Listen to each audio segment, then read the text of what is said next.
আমরা বেরিয়েছি কার্তিক ঠাকুর কিনতে, কারণ এক সপ্তাহ পরে কার্তিক পুজো আছে, সোমবার, নেক্সট সোমবার কার্তিক পুজো। তো এখন বাজে 9:30।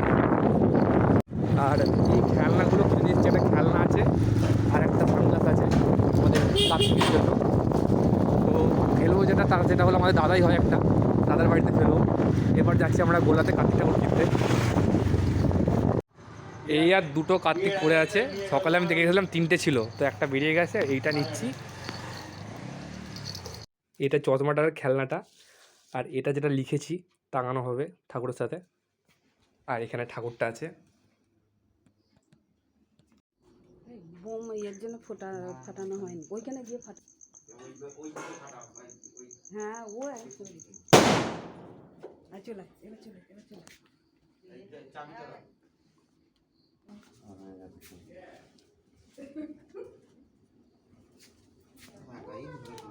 হ্যাঁ, দুজনে ধরতে হয়।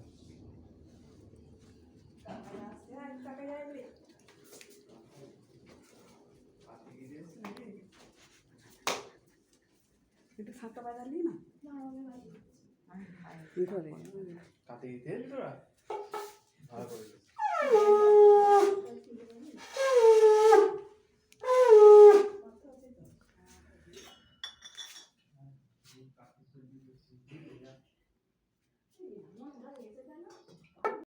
তুললো না মা, আমাকে বাড়ি গিয়ে বলে দেবো আমার বাবাকে। কাকুরা এসে তুলে আমাকে দিয়ে গেল বাড়ি।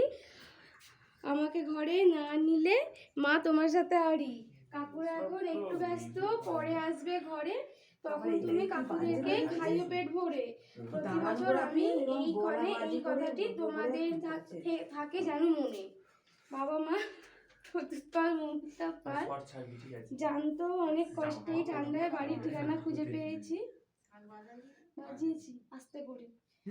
তাও আবার কাকুদের সহযোগিতায়। আমি তো দিল্লি রোডে ঘুরছিলাম রাস্তা হারিয়ে, তখনই হঠাৎ পার্থ কাকাই ও রাপ্পা কাকাইয়ের সাথে দেখা হয়ে গেল। ওরা আমাকে চকলেট আর খেলনা কিনে দিয়েছিল, আবার আমাকে শ্যামসুন্দর ঘাটেও ঘুরতে নিয়ে গিয়েছিল। তখন ওরা বলল বাইরে অনেক ঠান্ডা, তোর ঠান্ডা লেগে যাবে। তারপর কাকাইরা আমার হাত ধরে আমাকে বাড়ি দিয়ে গেল।